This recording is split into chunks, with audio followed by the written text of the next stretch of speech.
Welcome into Surviving Paradise, the podcast that takes a sometimes serious, oftentimes humorous look at the claim by Jehovah's Witness leadership that they are living in a modern-day spiritual paradise. I am your host, Stacy Bauman, former elder, ministerial servant, a kid, raised as one of Jehovah's Witnesses in the 70s and 80s. As I do, quick warning, we try to have some fun here. We try to heal. Each episode can get serious. There can be tears. There's lots of sarcasm, humor, and more. Please note that anything said here is just my own observation and experience, and it is never meant to offend anyone, no matter where they may be on this journey, in or out of Jehovah's Witnesses. Well now, the time has come. After a few days of rest and relaxation, I'm back in the saddle, and frankly, I'm ready to laugh a little bit. But first, a question. Do you like clowns?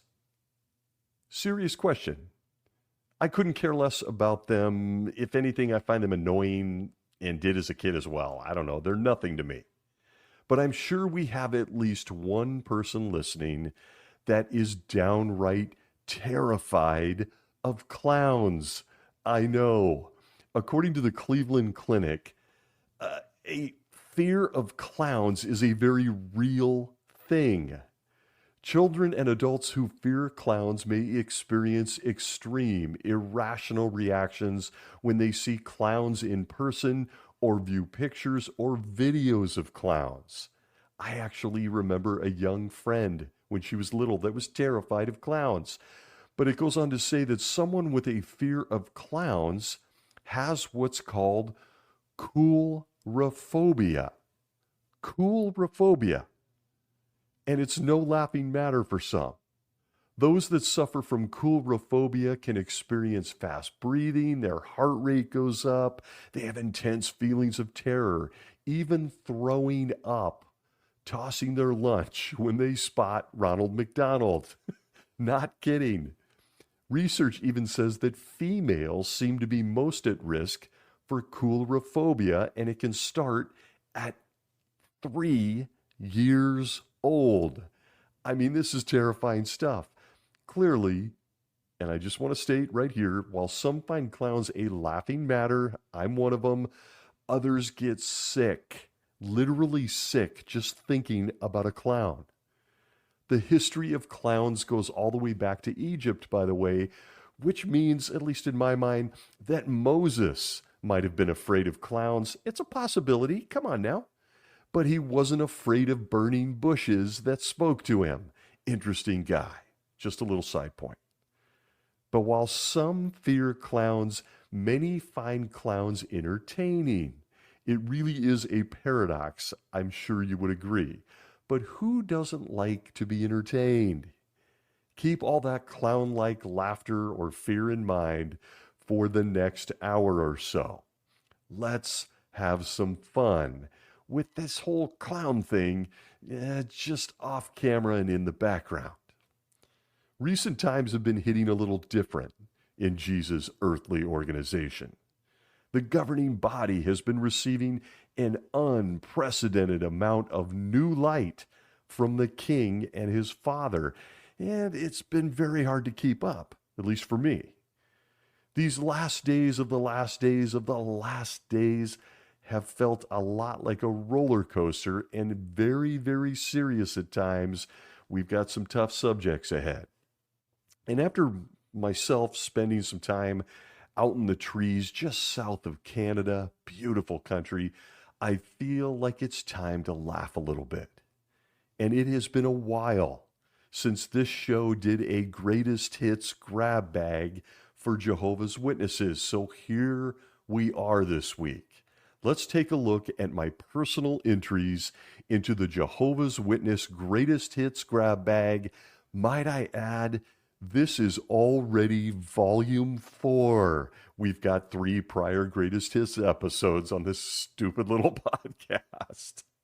Now, to preface, many of my personal greatest hits were discovered after I no longer was serving as an elder, and I had a lot more time to actually read and study for myself. I didn't have any public talks to write. I didn't have to prepare for the Watchtower study. I was the conductor for 8 years.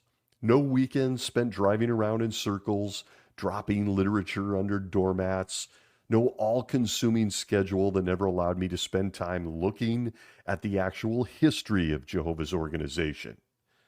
I had a gigantic gap in my, quote, God's organization timetable. And I only realized that after many years of burying my head in the sand and jumping on to Jesus' hamster wheel of activity inside the org, that I had no clue what it was Jesus saw in the late 1800s when he looked down on the planet and he picked Chuck Russell. Or more importantly, in 1919, when he made it official, when he chose this organization from among all of the universe to speak for him. With time on my hands for the first time since my early 20s, after not serving as an elder any longer, I was able to look closely. And fortunately, all of this information, as it is every week on this show, is available to all of mankind via their library, website, publications, and more. Now listen, I knew about Adam and Eve, Jehovah's first favorite guy, and how after watching him walk around in the nude, decided he could improve on his original human creation by making a much more attractive version, and he called it a woman. All he needed was a rib after all. My questions started young. For example, can someone explain to me why Jehovah wanted his humans walking around with their junk out? Of even more interest to me was, this is awkward, why did an almighty God get angry with those two naked people when they covered up their junk? That's a little weird. I got some questions about Jehovah on this one. Did he like seeing their junk? We'll leave it alone. Things surrounding voyeurism, many other things, I'm not going there. But reading about him losing his temper, about those two covering up, his naked kids, I gotta tell you, it wasn't late in my journey as a witness that I had some questions about that. But I'm getting off track. I do it a lot. I got the first couple. I got my guy Noah doing some real superhuman stuff, not the least of which is managing to not get Mrs. Noah pregnant for 500 years. That's either a lot of celibacy, I'm going to stop. And then we can skip ahead to King David with his questionable character. Then we move into the Gospels, Jesus and 12 fishermen, a guy named Paul who claimed to be blinded by the light during a walk, and he's also a big fan of women in the Bible.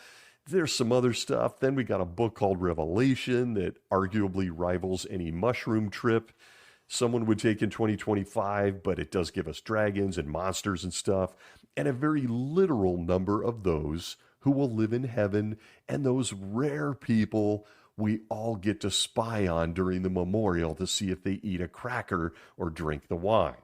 I got all that. But then, after all of those basics, I realized at a very adult age, I got nothing. A gap. A huge gap where we are told a governing body existed the whole time, but no one knows who they were, and they weren't even the chosen guys to compile the Bible. But it was so easy to go back and find what I had never considered. The claim that Jehovah's Witnesses have the truth, that they represent Jesus Christ of the Gospels, and a Bible that they let Satan and false religion compile, and everything and anything that comes out of New York had its roots in the distant past, and they all come from Jehovah himself. Did I summarize that a lot? I don't know. Well, I'll let you be the judge. But how about this? From the Watchtower of December 15th, 1971, pages 755 to 762, we get this, the quote, "The Christian congregation, or the faithful and discreet slave class, started out on Pentecost of 33 CE. Wow, Jehovah's Witnesses are old.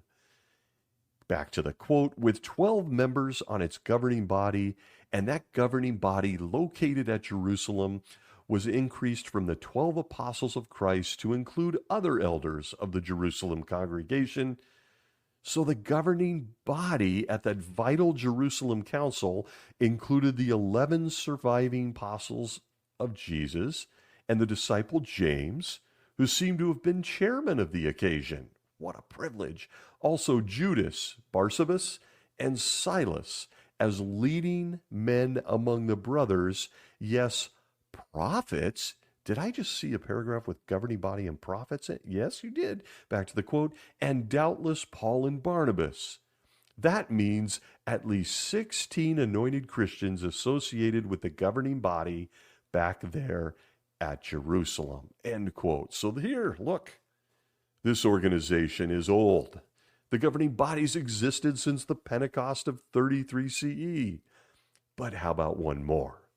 From the Watchtower of August 15th, 1958, pages 485 to 488, in the article, The Watchtower Society in God's Purpose, we get this, quote, clearly, I have to stop, clearly, look, at least they moved away from evidently, or apparently, clearly, quote, clearly, here was a body of Christians that served as a channel of communication to humankind and especially to the Christian congregations, not taking the place of God's word, but helping them to understand and apply it.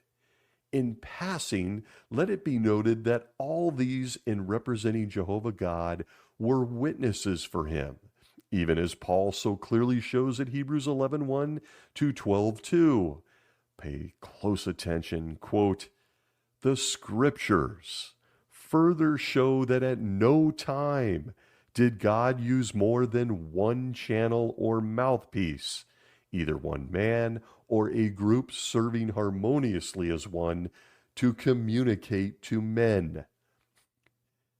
Pay close attention, quote, the facts show that Jehovah God is using the Watchtower Society to make known the facts about the vindication of his name regarding Armageddon and concerning his established kingdom for which all Christians have been praying. End quote. There you have it.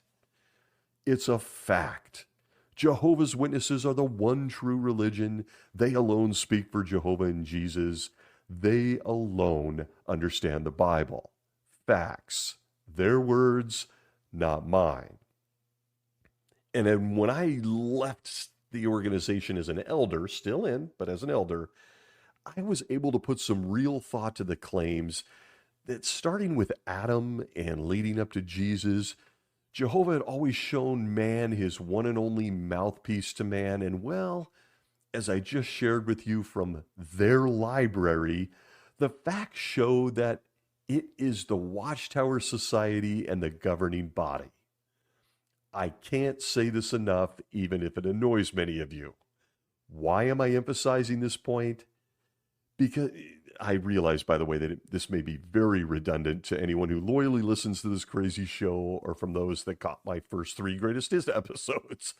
But it is vital that any random Jehovah's Witness that is straight in here, that is listening, it's vital that they consider how anything and everything this organization has ever said, ever, reaching back to Pentecost 33 CE, arguably even before the Christian congregation back to Adam, anything this organization has ever said is called an established fact, and it comes from Jehovah himself. It doesn't matter if they make a throwaway comment during a broadcast that, oh, by the way, we're infallible and we don't have to apologize. That is simply a touch point for them, for those that will then go on to call out new light that quickly becomes old light down the road. It's just, well, remember when we said that? Remember that disclaimer? You can go into their library and see that anything and everything this organization has ever said, is a fact. I just read it to you. Their literature is filled with what they call facts, demanding a person's belief and demanding your obedience. There, the longest-winded intro of all time. I have emphasized the point enough. Time to have some fun. Let's look at my latest installment of Greatest Hits, all available in their literature, on their website, or in a video. I highly encourage anyone listening to fact check, I said that backwards, or to go find these references for themselves. Let's get kicked off here. Let's start our first greatest hit in outer space. I'm dying to have a Star Trek theme or Star Wars or something going in the background. Look, I know I've hit on this before, but Jehovah's mouthpiece on earth via Jesus Christ has had a few things to say about outer space and what it will mean to Jehovah's Witnesses. And whether you like it or not, the Creator and Son went from making naked people trying to desperately dodge splinters and thorns in a garden, in awkward places. They went from dodging talking snakes to a future that includes human beings having superpowers. I'm not kidding. Did you know this? I have to tell you, I didn't know this, and I was on stage 3 times a week, a supposed shepherd teaching people. But in print, they went from a naked guy, Jehovah got mad when he couldn't see him naked anymore, to superpowers, human superpowers. When and where that changed, we're not sure. But God wanted his kids naked, but suddenly, based on Satan's actions, Jehovah's Witnesses are taught Jehovah adjusted to Satan. That's kind of weird. Did Jehovah adjust his whole purpose because of Satan? Lots of questions. And he went on to create an all-new future purpose for everyone. Makes perfect sense. But in what became a breadcrumb trail in Jehovah's literature, the faithful and oh so discreet slave, they've had a few things to say over the years to their science fiction-loving sheep that might be reading or listening. In an effort to keep those that are drawn to Jehovah excited about possible space travel, they've gone on record telling them the best way to keep their hope alive. You want to go to space? Listen to us. But before any humble earth dweller gets excited about owning his own Starship Enterprise, please note, there is only one way for a human being to ever dance on the moon. And see if you catch what that way is. You'll note that the vast majority of us are not as cool as the 144,000 or the 11 guys on the governing body. So pay attention to what they said. This greatest hit comes to us from the Watchtower of 1959, November 15th, page 693, paragraph 3, ironically from an article titled Displaying Practical Wisdom as Sons of Light. See if you can spot practical wisdom here. It says, quote, "Now, when the universal war of Armageddon, which will break forth from beyond outer space, is impending, the need of the people here on earth is the thing to take care of at once. The course of practical wisdom is for us to show from the Holy Bible how lovers of peace and happiness may sue for peace with Jehovah of armies rather than to get in touch electronically with the moon or Venus or some other planet to which it is hoped to send spaceships." I'm going to catch a breath. It is more important to know Jehovah God and his Son Jesus Christ than to know about the moon and the planets which God created. For such knowledge of the Creator and of his Son, our Savior, means everlasting life. End quote. For a moment, I gotta take a breath. Oh, pay very close attention to what is said next in print. Watchtower 1959, November 15th, page 693. Quote, If one really wanted to get around and see things safely and conveniently in outer space, it would be wiser to follow Jesus' counsel and keep seeking first God's kingdom rather than to plan or becoming a space traveler in outer spaceships. Those who inherit the heavenly kingdom will see far more than the things in outer space. They will get around with greater speed, angelic speed. Let me back up. Need to nail this quote. Those who inherit the heavenly kingdom will see far more than the things in outer space. They will get around with greater speed, angelic speed, and with more ease and convenience. Space travel can never bring anyone the vision of God Himself that the kingdom heirs will gain. End quote. Apologies for the laughter. I know there's plenty that hate it, but come on, I'm human. This reference is rife with some of the greatest hits in the history of this organization. Before someone wants to dismiss this nugget of Holy Spirit as too old, it came from 1959, to laugh at, I want to remind you of my long-winded, repetitive intro. It has always been God's organization. Remember, they always spit facts. I also want to remind you what was going on here on earth when Jesus decided to greenlight this council. 1959 was modern enough to be the year of the following developments for everyone. Pay attention. 1959 gave us our first Grammy Awards. 1959 gave us the Cuban Revolution. It also gave us the first Xerox copy machine. And we were introduced in 1959 to the most perfect, anatomically correct female ever made. That's right, ladies, we got our first Barbies in 1959, and they're very accurate, correct? Would you agree? If that isn't enough, we also got the sound of music. Remember, do, re, mi? I won't do it. But is this modern enough for you? For a witness who's uncomfortable hearing about outer space, angelic speed, superhuman powers, this was 1959. Here we are in the 50s, almost 60s, and Jehovah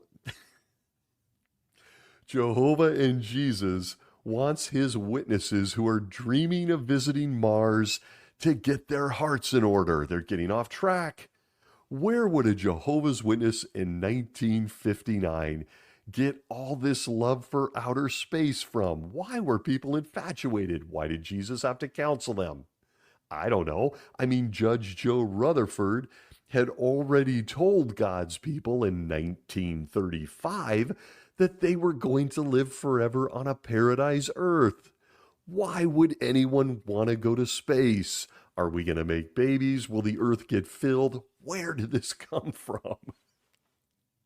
This Watchtower reference and greatest hit is telling Jehovah's Witnesses that may want to get around, quote, as they put it, get around and see things safely and conveniently in outer space, end quote, to first keep seeking the kingdom. Get to that kingdom hall in the meetings. Get our publications out. And today in 2025, you may still have dreams of going to outer space. Stand in front of a book cart. That's what you need to do. As that council said in the Watchtower, then and only then can you dream of visiting Jupiter. If you're planning on becoming a space traveler, you must first be a baptized publisher of Jehovah's Witnesses. Otherwise, you can watch Star Trek and Star Wars all you want. It's never going to happen for you. Get to the Kingdom Hall. But why and where would a Jehovah's Witness get all these dreams of visiting outer space from? I got to go back there. Why wouldn't they just want to ride their pet zebra and eat their 10 millionth avocado? Why? This almost seems like a few future paradise dwellers were ungrateful. And that might be happening today, right? Maybe there's a few Jehovah's Witnesses today looking at this nugget of Holy Spirit available on the Watchtower Library who are a little pissed off about Katy Perry. Maybe they want to join Katy Perry in Jeff Bezos' spaceship. What is going on here? That's right, spiritual food at the proper time. Well, I'll tell you, it's highly likely that select Jehovah's Witnesses got this idea and they had to comment on it, just as they do anything that happens in pop culture. They might have gotten this whole idea from the best. They might have gotten the whole idea from the leadership of Jehovah's Witnesses, the governing body, the guys in charge. You see, the leadership of Jehovah's Witnesses has a long history of teasing God's people with fascinating facts about outer space. I should have the Twilight Zone theme. That would be perfect. Here, though, is one of my all-time favorites. Let's log it as part of the greatest hit. From studies in the scriptures, all the way back in 1891, volume 3, page 327, under the chapter, The Great Pyramid. Where could this be going? Chuck Russell said this, quote, Alcyone, then, as far as science has been able to perceive, would seem to be the midnight throne in which the whole system of gravitation has its central seat, and from which the Almighty governs his universe. End quote for a moment. Alcyone is a star in the Pleiades constellation. Back to the quote. And here is the wonderful corresponding fact that at the date of the Great Pyramids building, at midnight of the autumnal equinox, and hence the true beginning of the year, as still preserved in the traditions of many nations, the Pleiades was distributed over the meridian of the pyramid. End quote. So, these are facts according to the governing body. For 62 years, from 1881 all the way up till 1953, the Watchtower Bible and Tract Society taught that Jehovah resided in the vicinity of the star cluster known as the Pleiades, the brightest star in the cluster being Alcyone. That star was his throne. They believed that this region was the center of the universe, as you can see from studies in the scriptures. The idea was supported by citing a few Old Testament verses in Job and Amos, and then also by studying the position and dimensions of the Great Pyramid in Egypt. End quote. Folks, for 62 years, how many generations of people were exposed to this wise holy nugget, this spiritual food? Jehovah lives on Alcyone. He's in the Pleiades system. We found this out by measuring the Great Pyramid in Egypt, and one night we noticed Alcyone was hovering just above the Great Pyramid. Look, there's Jehovah. It's a greatest hit. And I want to remind any Jehovah's Witness listening that your organization was chosen by Jesus in 1919 after Jesus, really odd, spent 5 years in heaven dissecting the world's religions to land on his favorite one to speak for him on earth. Got there in 1914, kind of sat on it a while, watched the other religions, and then in 1919 made a decision. It's Jehovah's Witnesses. And this is the religion he landed on. One that was teaching that Jehovah was sitting on Alcyone in the Pleiades system, and we figured this out by visiting the Great Pyramid in Egypt. Very, very deep stuff. And he then allowed them to teach that Jehovah himself was just a telescope view away. And they did this for 62 years. Jesus let men believe they discovered this by measuring pagan Egyptian pyramids. What the pyramids have to do with the constant, I don't know. Don't want to go there. No big deal. No big deal. Jesus was trying to save man by dispensing truth to them. And let's face it, for giggles, between 1881 and 1953, the world population, by the way, at this point exposed to such truth, had grown dramatically. In fact, between the years 1881 and 1953, the 62 years they taught Jehovah was just an eye shot away. The population on Earth grew 1.5 billion in 1881 to over 2.6 billion by 1953. So, what that means for anyone who's just trying to think this through, upwards of 2.6 billion people were potentially exposed to this truth and may have decided on the spot that Jehovah's Witnesses, well, look, they're nut jobs.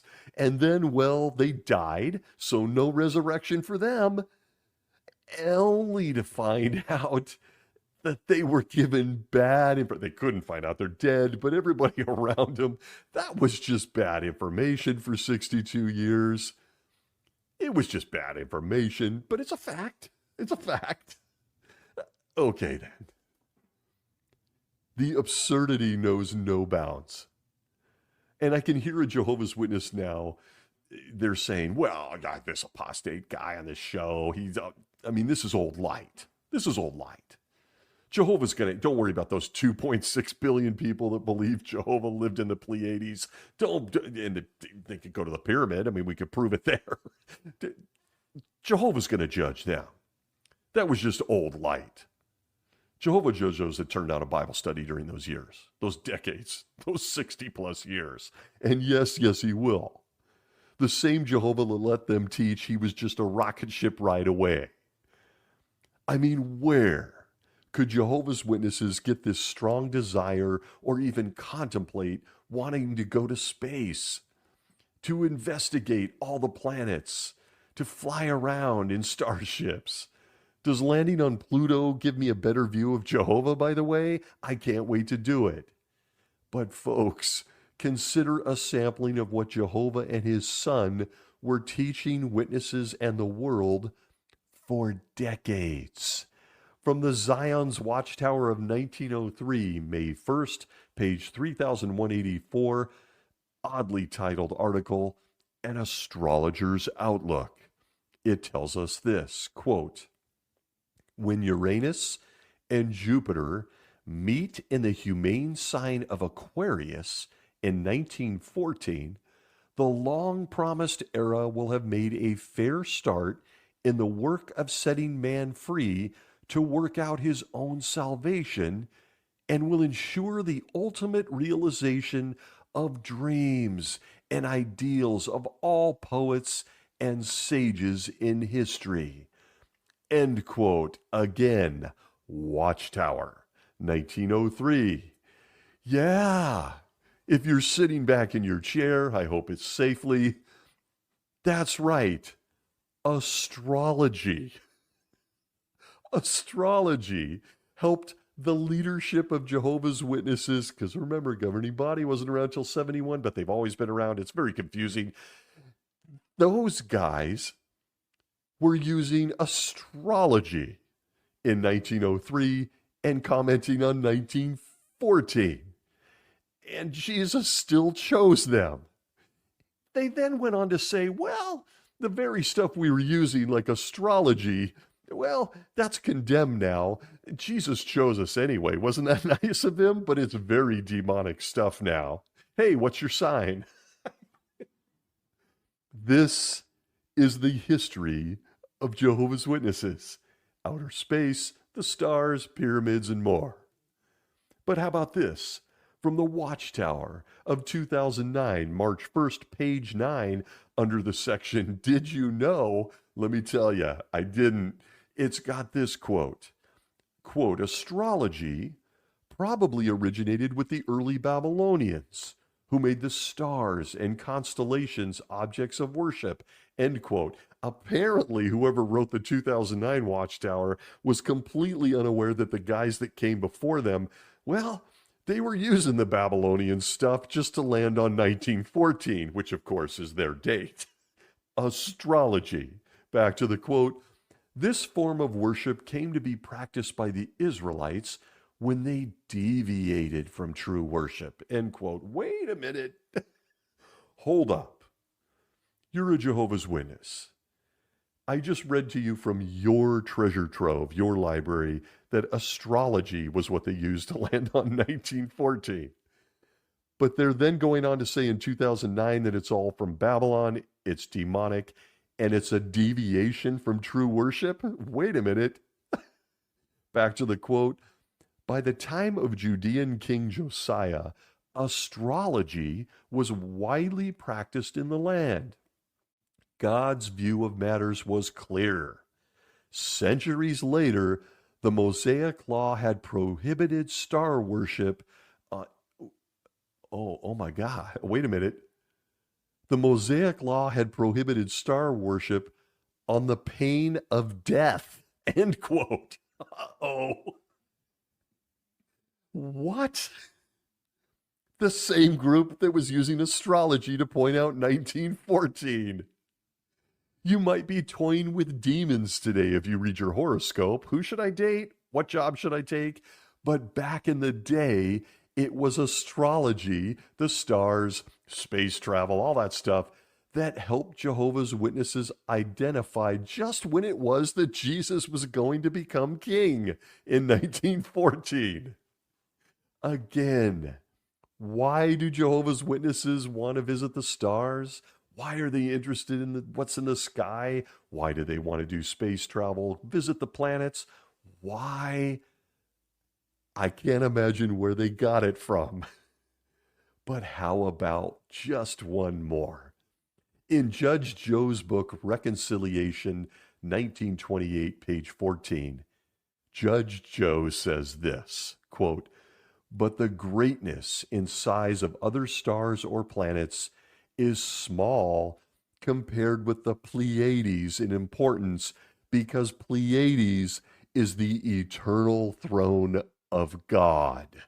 End quote. We're back to the Pleiades in 1928, and the man Jesus likes most on earth is saying it is an eternal throne of God, meaning as you listen to this in 2025, Jehovah's still up there sitting on the Pleiades throne.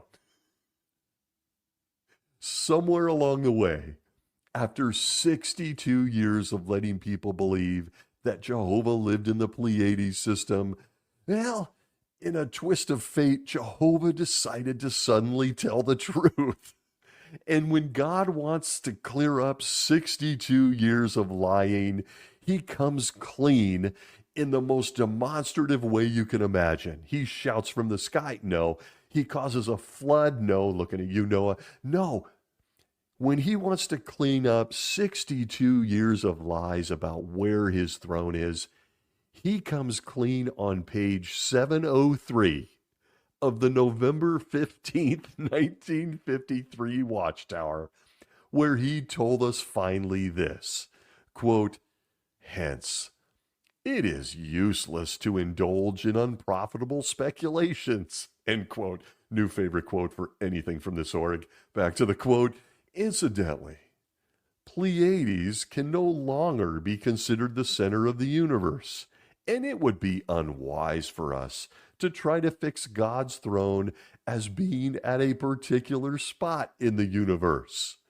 Were we to think of the Pleiades as his throne, we might improperly view with special veneration that cluster of stars, end quote. Behold, Jehovah giving us one of the primest examples of gaslighting you will ever see. You see, Judge Joe said it was his eternal throne. Jehovah said, yeah, 62 years of lies is enough. I'm going to come clean. I'm going to tell them it really isn't, but not because Judge Joe and my favorite guys were lying for 62 years, but because if you really believe that, you might be worshiping stars. That's it. Welcome to the diversion tactics of Jehovah's Witnesses. Does anyone want to raise their hand and ask why they were teaching this? No? Jehovah's Witnesses were measuring pyramids, reading horoscopes, and they believed that outer space had all the answers to mankind's woes, all from their leaders in print. But how dare they want to go to space? It's a greatest hits. But that isn't the reason the November 15th, 1959 Watchtower makes my greatest hits list. You remember it was the first one I read off. Oh no. There is a little tidbit you may have missed in the November 15th, 59 Watchtower. I want to take you back to the final sentence of the paragraph for what really makes this a greatest hit, where it says, quote, "Those who inherit the heavenly kingdom will see far more than the things in outer space. They will get around with greater speed, angelic speed, and with more ease and convenience. Space travel can never bring anyone the vision of God himself that the kingdom heirs will gain." End quote. Oh, in your face, people. Yes, you may want to be Captain Kirk or Luke Skywalker or apparently even Superman, but you, my friend, can forget it. It's only the kingdom heirs, those that are part of the 144,000 people from all of human history, including, incidentally, our favorite 11 men in upstate New York in 2025. It's only them that will get to see outer space. And if that wasn't enough, as this reference tells us, they're going to fly around faster than the angels and with more, quote, ease and convenience. How they know that no one knows, but they say so. That's right. If you're picturing Stephen Lett and Sam Hurd in a pair of red tights and a cape flying through space, you, my friend, have it correct, and you are clearly a righteous-hearted one. Those angels that have lived beyond space and time, that witnessed creation itself, that somehow resisted you hot ladies during Noah's day, that have been loyally making sure sheep-like people got their latest watchtower and awake, and they're even now helping book carts stay upright. Those angels, according to this reference and greatest hit, will be slower and more restricted than Mark Sanderson, David Splane, and Stephen Lett. Those guys will be really special and will fly around and see space with absolute ease. Maybe they get bigger wings than the angels. No one knows. Are they faster than light and sound? Maybe. Sam Hurd may have trouble getting into his seat at the annual meeting, but hey, he'll soon be part of a white guy, white-haired clone army that is bigger, faster, and stronger than the angels. What could go wrong? This is a greatest hit of all time. And last I checked, it was an angel getting jealous of someone stronger than him that got us all into this entire mess. Does this sound familiar to anyone? But here it is. History will soon repeat itself, according to the Watchtower. You thought Stephen Lett had crazy facial tics and looks today. Just imagine that guy and his face when he's racing angels, and when Garrett Loesch is doing the same, and they're laughing in their faces. They're laughing at the angels because we do it bigger, better, and faster. Just imagine those facial expressions. It's truly unbelievable. It's in the library. And oh, did you catch it?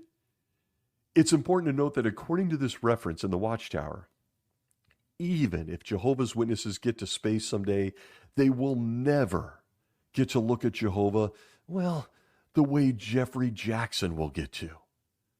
Your view sucks compared to the view they get in heaven and the things they'll get to see.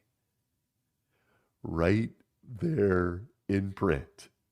November 15th, 1959, Watchtower. Racing angels moving through outer space and hanging out with Jehovah. Well, paradise dwellers do get to stay single forever, eating seaweed and petting rabbits. There's that. And for this reason, this organization's handful of comments on space travel, all that encompasses space, stars, astrology, and more, look, it really amuses me. Once you know how this spiritual food is actually written by this organization, it's not far to conclude that some brother wearing his favorite Star Trek shirt got down to sharing his own dreams when writing an article and sending it in to headquarters. And all of this stuff, and all of this space talk, and everything surrounding it, it is truly one of my all-time Jehovah's Witness greatest hits. I hope you enjoyed or will enjoy it as much as I have. One quick side point, it came to mind here. I'm really surprised after reading this reference that Jehovah let Katy Perry and her girlfriends get so close to him up there in outer space. He let her, they got in a rocket, they went up there, they got awful close to Jehovah, folks. Considering what Jehovah did to all of mankind, the last time somebody pulled this maneuver, you remember they tried to build a tall tower back there in Babel? Jehovah didn't like that too much, but apparently Katy Perry and the ladies are okay. I guess he's loosened up a bit. It can confirm, by the way, that all the ladies that went up there in the rocket ship with Katy, they were still speaking English. And he didn't mix up their languages. But they landed. They landed. There it is. I'm off the rails, and I know it. Okay. Let's move on in just a few minutes left to a couple other greatest hits. I hope you're as amused as I am. I'll start with this. Who doesn't love a really good judicial meeting? Remember those? As a Jehovah's Witness, I was on both sides of that table in the B school. That's what we called it back in the day. I was that teenager that played sports. I chased girls. I had worldly girlfriends. I got in fist fights. I even went to jail a couple times. Not afraid to share it with the group here. True story. But then suddenly, I was chosen from all of mankind to be a congregation elder and shepherd at the ripe age of 27, making me an old-timer today because they're appointing 21-year-old guys. I went from the kid getting counsel to the man giving counsel. I served as an elder. And by the way, I despise saying that and that phrase. I was that guy for roughly 11 years. During that time, I had more than my fair share of judicial meetings. In fact, during my time in that role, I've shared before, I would say I became Mr. Judicial Committee Chairman guy because I did a bunch of them. I could do an entire show, maybe two, on judicial meeting stories and experiences, but I'd rather forget them. Needless to say, they're awful. Judicial meetings are horrific, and they're not very funny. In fact, they're not funny at all. There are so many things wrong with the entire process, it's almost endless. I encourage you to listen to any of those past episodes if you're interested in elders and judicial meetings and all that stuff. I've seen it all. But I'm guessing there might be at least one person out there, at least one listening, that may have experienced a judicial meeting. Maybe it was the eye-opening experience that helped you realize, I think I'm in a cult. Yeah.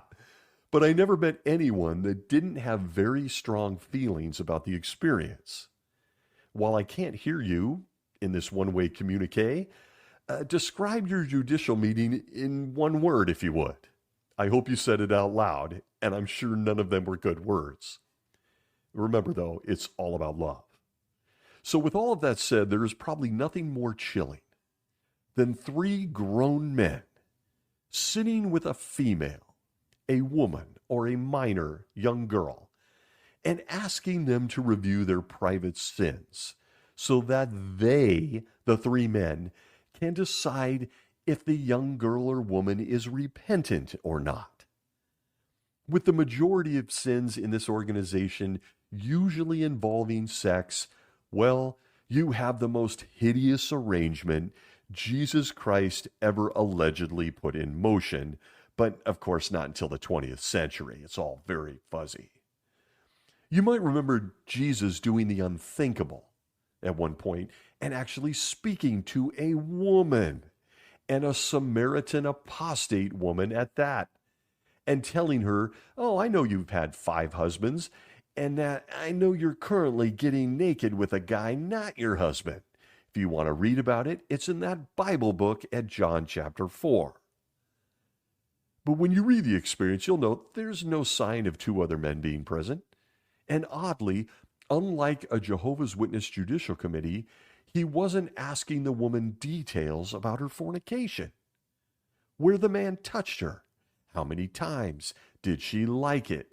Was it obvious that she liked it? And you know what I mean. Did he like it? Where did she touch him? How many times? With what body parts? I want to scream. For anyone that has endured this, it's downright disgusting. And finally, getting the spotlight it deserves by legal entities. I've shared that on one occasion, I shut down a judicial committee and excused the poor girl from the room to rip into my 2 fellow loving shepherds who seemed to be making their own movies in their heads about what she did. Not gonna happen here. You might be now thinking, this took a tone from outer space and Superman tights to judicial committees.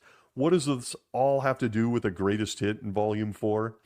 I thought you'd never ask.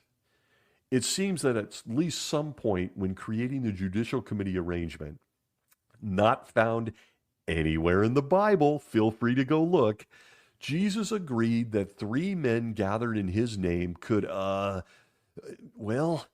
they could go too far at times. Why? Because would you get this? Our second installment in Greatest Hit is Jesus railing against confessions to creepy men. From the January 21st, 1942 Consolation magazine, and a huge shout out to one of the best researchers out there, Larchwood, also Watchtower History, Watchtower. There are so many amazing researchers. She initially found this, they initially found this. But from the January 21st, 1942 Consolation magazine, here's Jesus railing against confessions. Under the titled article, Filthy Liquor-Soaked Mediators, we're told this: the confessional box is a trap for the convent, and after the poor girls are once there, they are shackled more than ever in the faith of the religion by the priest in the confessional. The girls abandon themselves, body, heart, and soul, to the instructions and directions of this ungentlemanly man. For no true gentleman would ever ask the dirty, filthy, indecent questions in public or private that these men ask many of the girls and women in this so-called holy private place, the confessional. You could easily read Judicial Committee. Back to the quote, this man, whom we as sisters and Roman Catholics look to as the mediator between us and God, often in the form of a drunken man. Yes, I have known not a few and have waited on them in my work at the hospital for a great many years, and I cannot call to my mind one of these holy men of God who did not partake of the best liquors obtainable, and I have had to protect more than one from the people there so there would be no scandal. Then to these liquor-soaked priests I have forced to turn and kneel to confess my sins. to lay bare the innermost thoughts of my soul and most sensitive feelings of the heart, and then submit to the most humiliating, shameful questions, so shameful and degrading that I am not permitted to print them or to repeat them. End quote. Oh my. Now I ask anyone, particularly a young woman like the one mentioned here by Jesus in the Consolation magazine, his magazine, that has ever been in a JW Judicial Committee meeting, does any of that sound familiar? We've got questions. There may be nothing sicker than three men asking a female to share intimate details of something she did in private. And I'm telling you, I've seen these guys, fellow elders, get real dirty with their questions, all under the umbrella of wanting to, quote, bring her to repentance. And time doesn't permit for me to go into the fascinating correlation of these same shepherds in both Jehovah's Witnesses and, in this case, false religion, who spend a lot of time with alcohol. Ever been there? You're a girl or a sister having to confess a sin, usually of a sexual nature, to guys you know are drunks or you've seen drunk, and they're elders. In my opinion, alcoholism is by far the most common problem among Jehovah's Witnesses. In my experience, particularly the elders and their wives, they were the worst in the congregation I was in, drinking all the time.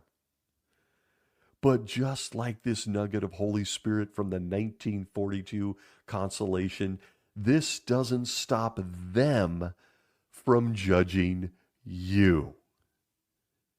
And yeah, as a reminder, fornication is listed right next to getting drunk in the Bible. Same verse, but the same guys pounding back a six-pack after your judicial meeting, they're the same guys holding your entire life in their hands.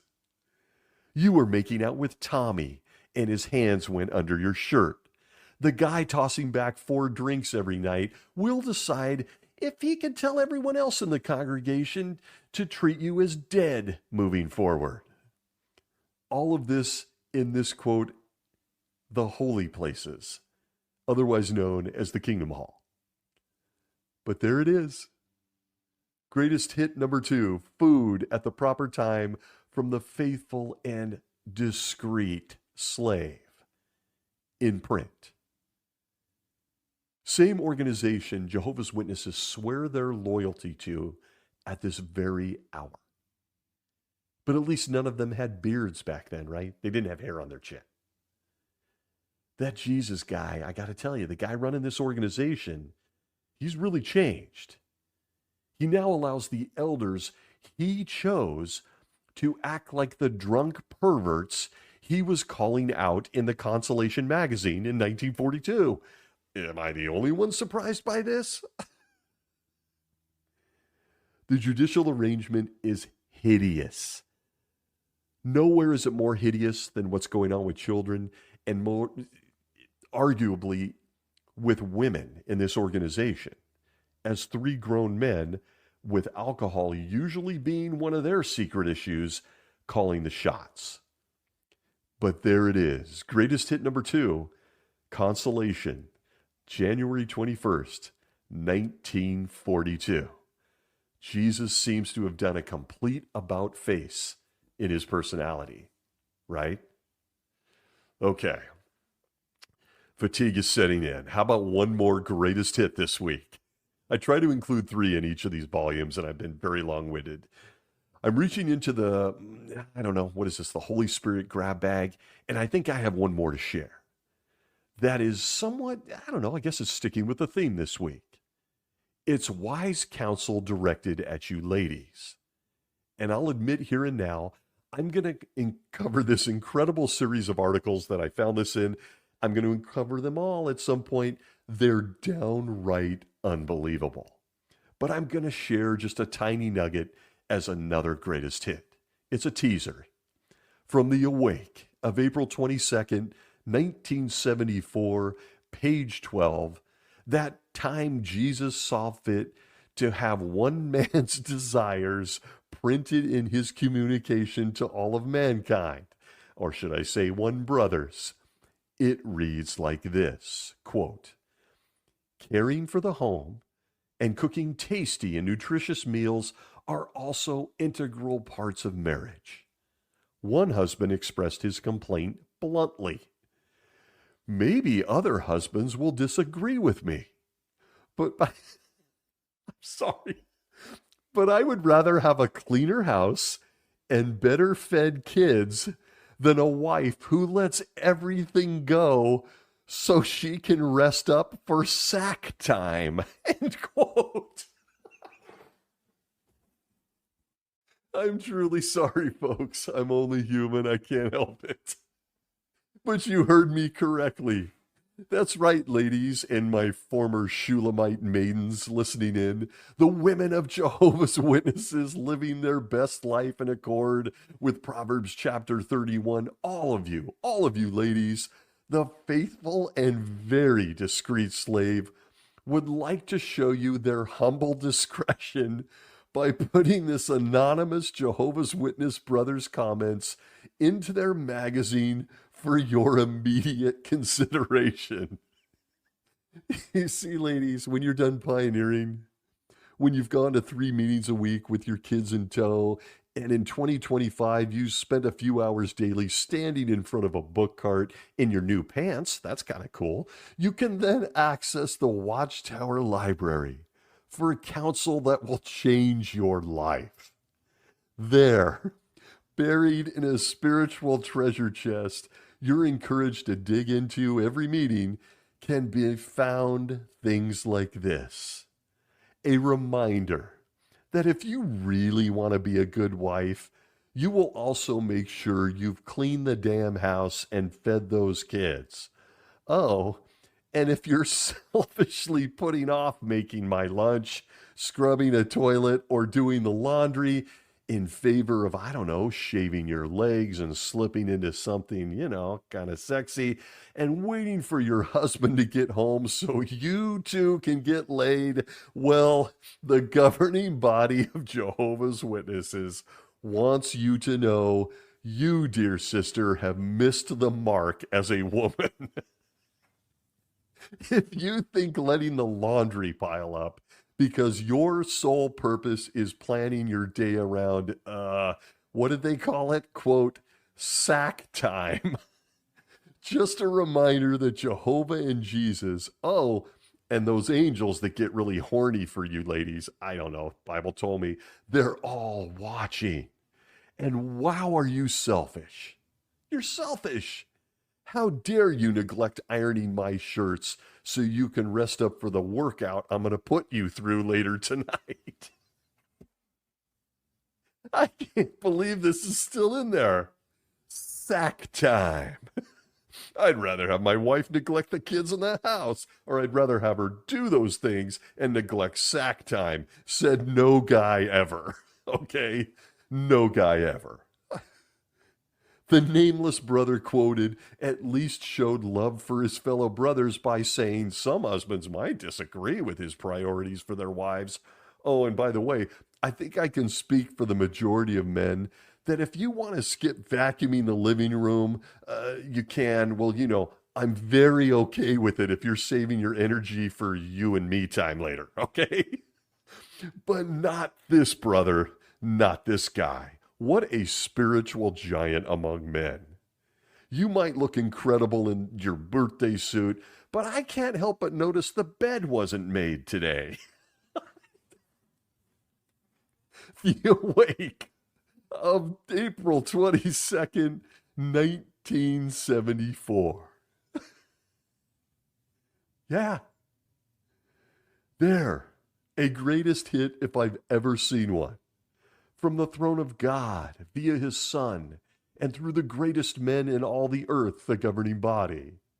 So listen, please, put your blouse back on, and go make me a sandwich or something. And make the kid one too, by the way. Oh my God. It's a greatest hit like this that makes me wonder how women are even remotely associated with Jehovah's Witnesses, and they do the bulk of the work. If you're interested in this religion, the women by far do the bulk of the work in this org. And I'll stop there. So concludes Jehovah's Witness Greatest Hits Grab Bag Volume 4. Did you have a favorite one? I'm going to try to sum it up here. I'm going to try to go back to my theocratic school training and sum this up. All the wise counsel from the faithful and discreet slave that we consider this week. It goes a little something like this, if you just want the Clef Note edition.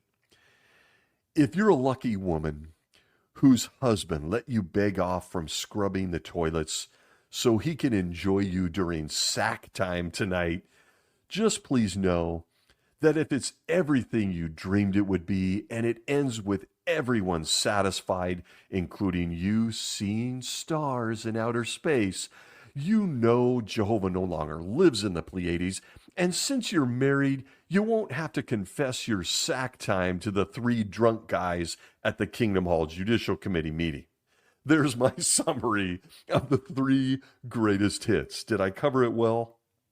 I hope so. I hope you had a laugh. And in conclusion, a confession. I lied to you. I hope a Jehovah's Witness will consider such wise counsel from heaven. All of the above, but I kind of lied to you. I want to come clean. I started this episode by asking you how you felt about clowns. You see, I suffer from coulrophobia, a disdain for clowns. I said I didn't, but I do. I actually really have coulrophobia, and I got it bad. And based on what is readily available to all of humankind in Jehovah's Witnesses Watchtower Library, on their website and in their videos, I gotta confess here, there might not be a bigger bunch of clowns than the governing body of Jehovah's Witnesses. I want to thank you for joining me this week. I hope you had a good time wherever you may be, especially you ladies. I hope you're resting up for sack time. Be well.